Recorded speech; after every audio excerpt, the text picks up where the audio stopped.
Assalamualaikum warahmatullahi wabarakatuh. Hai, jumpa lagi di channel SK Baby dan Online. Bagi yang belum subscribe, segera subscribe ya. Oke, pada kesempatan kali ini kita akan mereview kembali proses persalinan normal. Langsung saja kita simak ke materinya ya. Salinan atau kelahiran normal adalah proses pengeluaran janin yang terjadi pada kehamilan aterom lahir spontan dengan presentasi belakang kepala yang berlangsung kurang lebih 18 jam tanpa menggunakan alat serta tidak melukai ibu maupun janin. Untuk persalinan abnormal itu merupakan persalinan per vaginam dengan bantuan alat atau melalui dinding perut dengan operasi cesaria. Faktor yang mempengaruhi proses persalinan yang pertama power atau tenaga, dikategorikan dengan his atau kontraksi uterus dan tenaga mengedan si ibu. Kemudian faktor kedua passenger atau buah kehamilan, janin, plasenta, tali pusat, air ketuban, kantong ketuban atau selaput amnion. Kemudian faktor yang ketiga yaitu peset atau jalan lahir yaitu pelvis minor, dikategorikan dengan jalan lahir keras atau tulang panggul, jalan lahir lunak yang terutama dibentuk oleh jaringan otot. Proses persalinan atau partus ada 4 kala dalam proses persalinan. Kala 1 yaitu pembukaan serviks sampai pembukaan lengkap 10 cm. Kala 2 terjadi pada saat pengeluaran janin. Kala 3 dari waktu untuk pelepasan dan pengeluaran plasenta, sedangkan kala 4 mulai dari pengeluaran uris sampai 2 jam postpartum. Kala 1 atau kala pembukaan ditandai dengan keluarnya lendir bercampur darah atau blood show. Dibagi 2 fase. Fase laten yaitu pembukaan 0 sampai 3 cm yang berlangsung 7 sampai 8 jam. Kemudian fase aktif yang berlangsung 6 jam dibagi 3 subfase. Yang pertama periode akselerasi ini sekitar 2 jam. Kemudian periode dilatasi maksimal sekitar 2 jam. Periode deselerasi juga 2 jam. Kala 2 atau kala pengeluaran janin ini dipengaruhi dari his yang terkoordinir, kuat, cepat dan lebih lama. Dimulai dengan pembukaan serviks dengan lengkap dan berakhir dengan saat bayi telah lahir lengkap.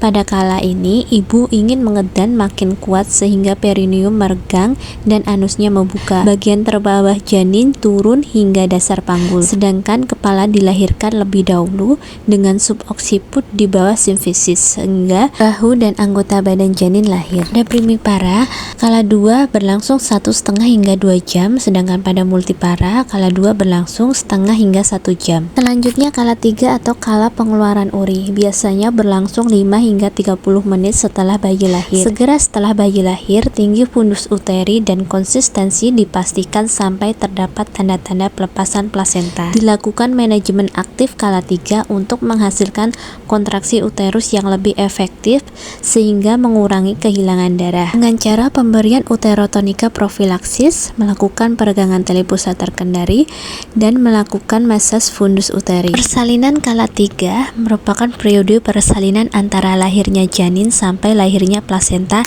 dan selaput ketuban. Akibat kontraksi uterus, ukuran plasenta dan placental site mengecil sampai tersisa 25% sehingga menyebabkan hematoma retroplasenta dan terjadi separasi plasenta.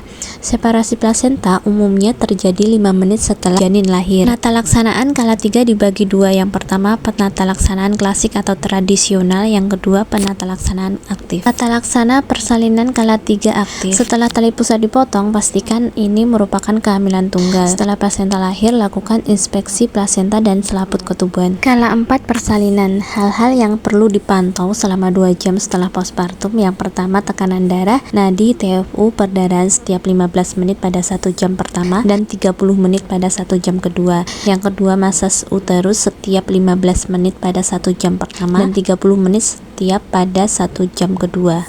Yang harus diperhatikan selama kala 2 yaitu kontraksi uterus baik, tidak ada perdarahan dari vagina dan alat genital lainnya, plasenta lahir lengkap, luka perineum terawat baik dan tidak ada hematoma, kemudian ibu dalam keadaan baik, juga bayinya dalam keadaan baik. Tata laksana pasca persalinan. Sebelum dirawat di ruang perawatan nifas, pasien harus dipastikan dalam keadaan umumnya baik, kontraksi uterus baik dan tidak terdapat perdarahan vaginam, kemudian cedera perineum sudah diperbaiki.